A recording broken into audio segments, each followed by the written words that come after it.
Hello and welcome. My name is Teresa Alabata and I am the Powerful Asian Paradigm Shifter.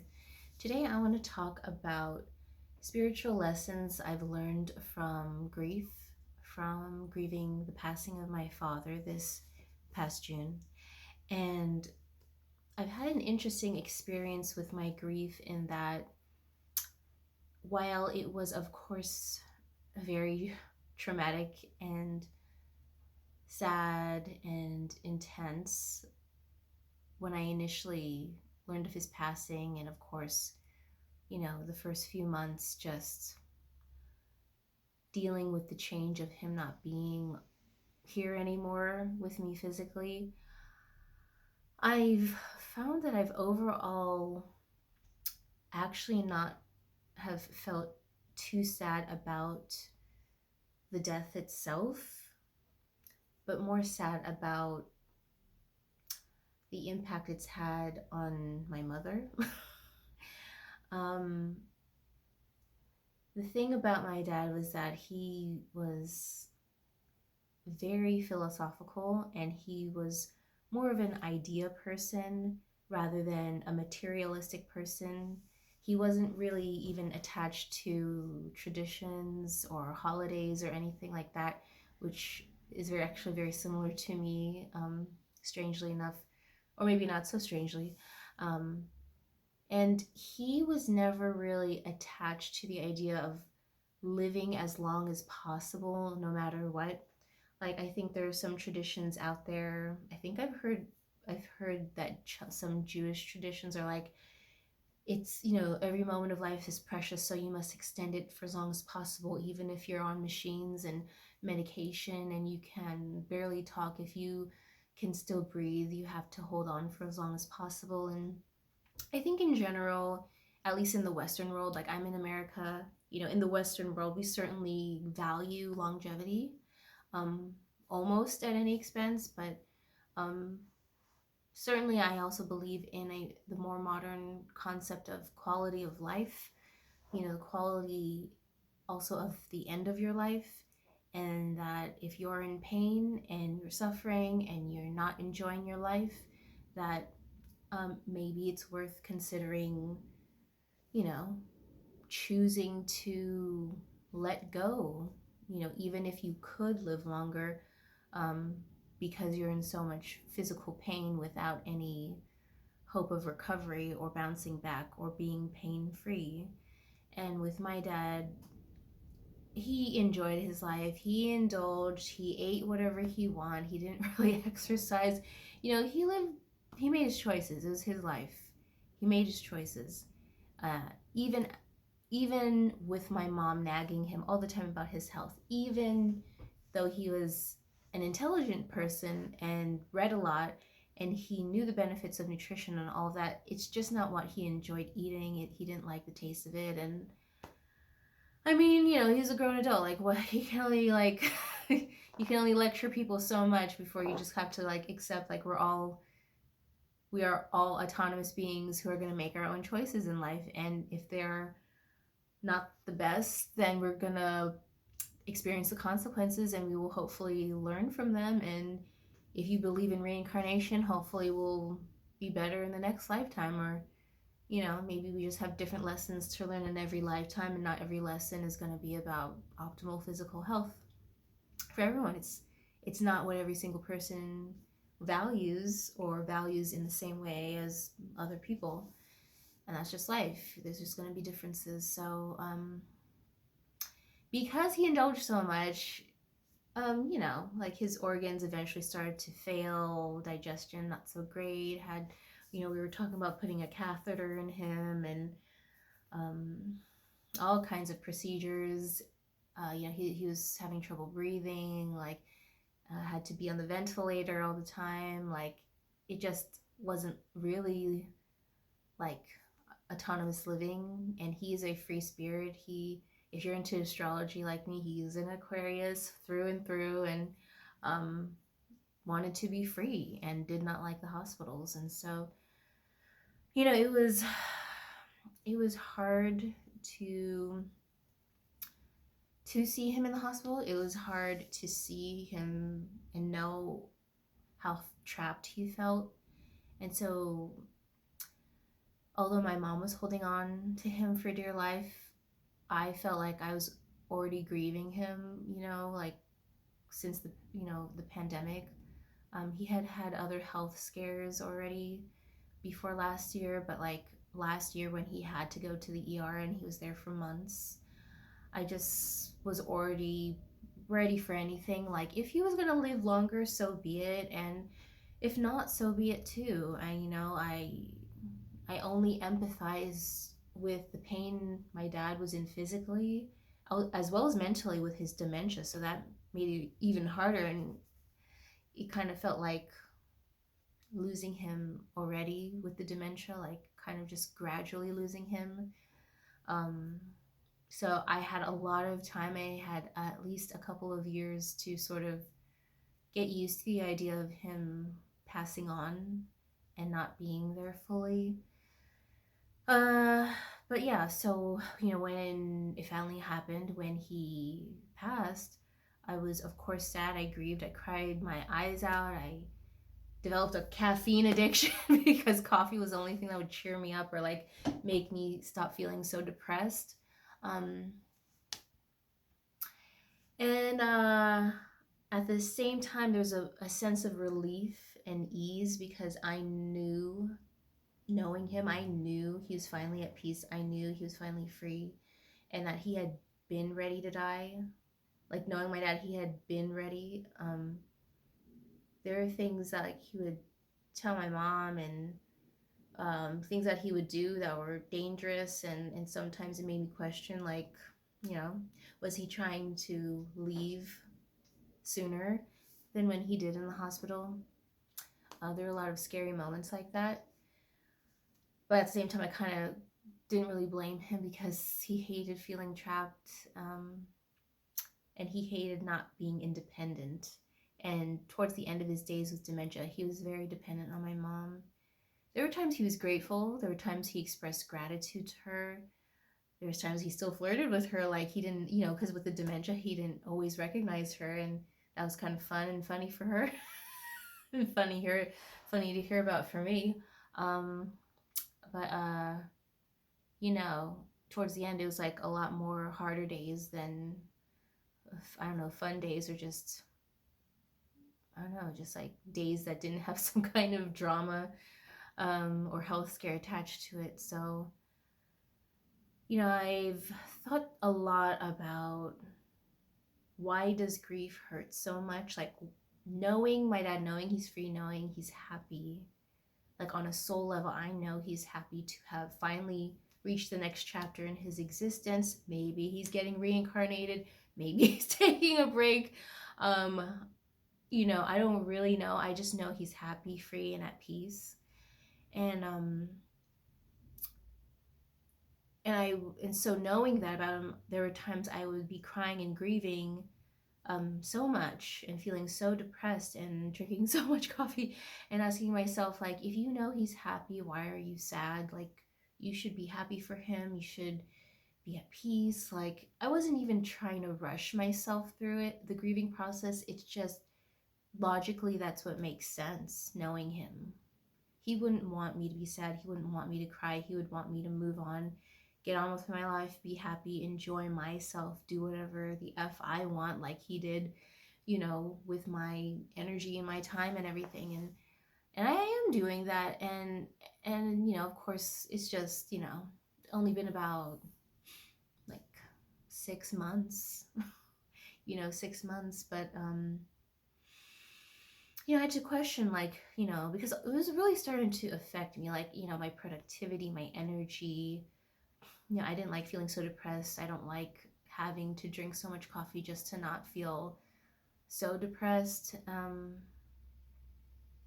so, like, when that happens, I get analytical and I question, like, what's the issue and does it still have to be an issue? And I think what I realized about the grieving process is that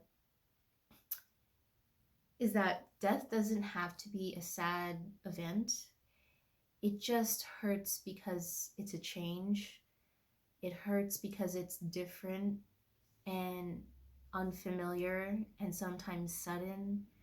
And the less prepared you are for it, the more abrupt it feels, and the more you panic and feel like, oh no, the world is ending. What am I going to do? Can I handle it? Can I handle all the changes that are going to come? Um, and that's more like fear, worry, and anxiety than sadness. But it all kind of gets tied in together with the death of a family member, because there's like there are things that change like legally and financially, and um, there's just like so much paperwork, and my mom's mostly been dealing with it, thank God. But it's just the grieving process. I realize it's just an adjustment to change. It's not so much like, oh, it's sad that this person isn't here. Only like, yeah, I do miss my dad's presence. I miss cooking and baking things for him that he would enjoy eating, that were healthier and sugar free.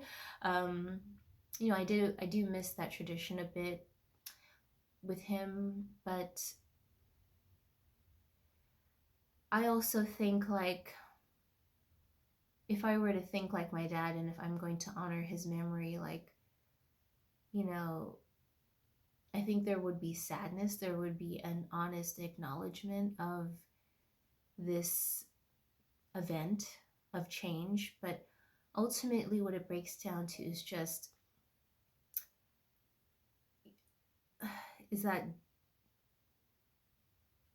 death doesn't have to be this scary, sad thing, but it is going to be a big adjustment because now things have shifted. Now there is space, there's a loss, but perhaps we can paradigm shift it to think that now there is more space for something new, or there is a gap, or a place that used to be occupied that you can either occupy and take up, or maybe replace with something else or someone else, or like a new hobby, or like a new thing you can put a lot of love into. And so I think seeing that as like an opportunity for growth, an opportunity for expansion, an opportunity to welcome new love into your life, maybe even a pet. I kind of want to get a black cat one day, personally. um, you know, Also, he was the head of the family, and this gives me the space to step into a more leadership role in the house. Of course, now my mom's the head of the family, really, but I get to have the opportunity to step up where she was, and at minimum, like, support her, like, financially and in other ways that I'm able to. And I actually like um, responsibility. I actually don't mind it, and I'm willing to step up to the plate. And it's another phase of growth. It's like, we're all graduating in phases of our lives, and death is another graduation ceremony. It's like I completed the cycle of life. I made it. I learned the lessons I needed to in this lifetime. My experience is complete. Now it's time to have a new experience, or experience a new type of existence. I don't know.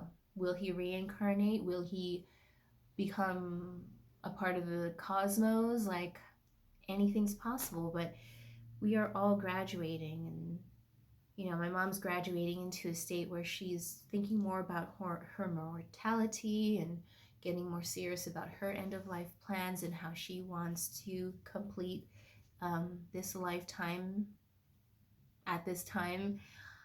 I am graduating to a new chapter of more leadership and responsibility in the house, and more independence in my own life, and I'm excited about that, and I'm grateful for that opportunity.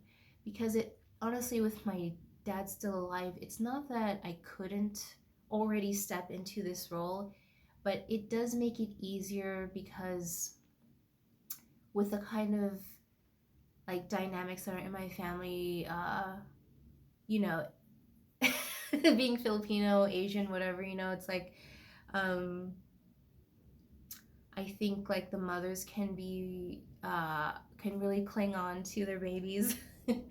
And now my mom is like, she was retired, now she's working again.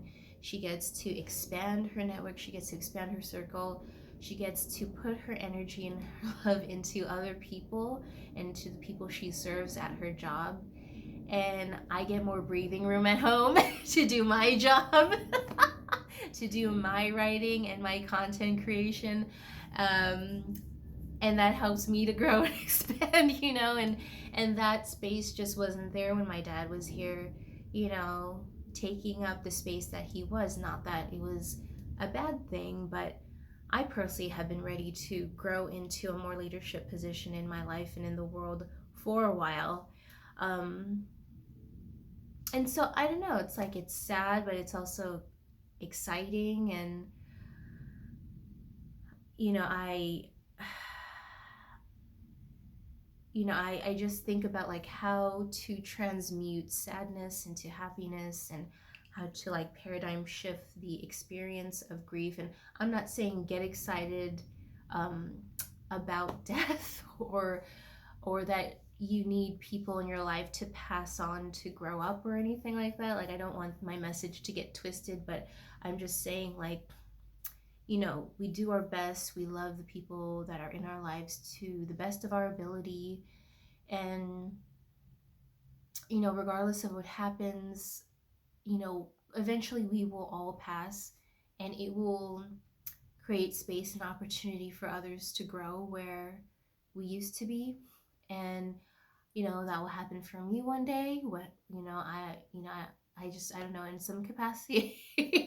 I don't really plan to have kids, but, you know, I, even just making space for like the next generation to grow up is a beautiful thing. And, it's just like the cycle of life. And, I guess I'm just trying to make death seem like a less scary experience, and also the experience of losing a father and losing a parent, like trying to just be an example, like it's not the end of the world. And there are times where there are people, um, who are ready to die before they do. And my dad was definitely one of them.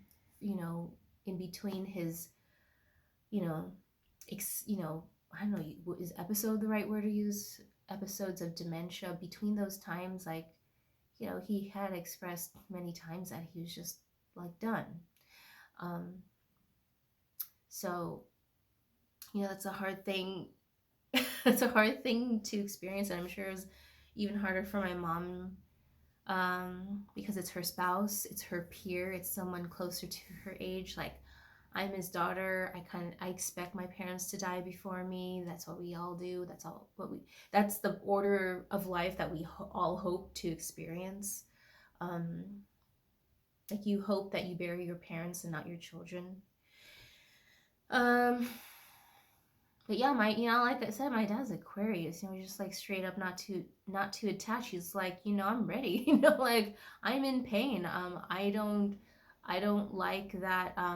I don't always remember who I am or where I am or what time it is or what year it is. Um, I don't like all the physical pain I'm in.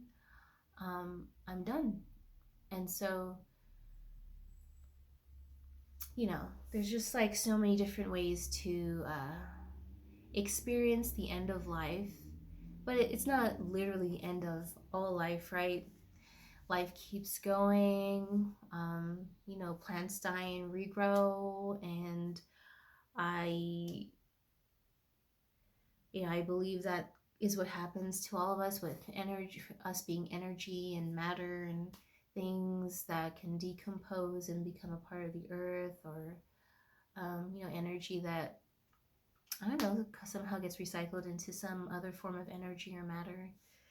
So I thought I would share that perspective for anyone who is dealing with anticipatory grief like I did when my dad was in the hospital, and just trying to emotionally prepare myself, for the eventual final day with him. And I hope that this can somehow be a positive example for people who are worried about like what's life going to be like for them after they lose a parent, after they lose a loved one, like how are they going to be, how are they going to handle it. And you know, all I can say is that nature and caffeine really helped me. Caffeine, I'm actually starting to feel a bit better these days, so I'm not really craving coffee as much as I used to, and I'm actually trying to like weaning myself off of it, which is actually going pretty well so far. I'm on day 3, so first 2 days, like I had like weird headaches and my energy was like going in strange directions, but yeah, third day, I'm actually feeling a lot more alert and energetic without it. So, um, life goes on, everything will work out, and um, it can change family dynamics. Probably there will be a period of time where you will want to be a hermit, retreat in your cave, and not want to talk to anyone. I definitely did that. And then eventually, you go through your process, reflect, hopefully get philosophical, and like just, see the bigger picture, see the life lessons, um, see the things that you learned from the person who passed, and hopefully incorporate them, like the positive things you learned from them, in your life, to honor them, honor their memory, in doing the positive things that you learned from them. So, yeah, I hope you got something out of that. I hope this was helpful to somebody out there um, with anticipatory grief or who's grieving. And I wish you the best. Till next time.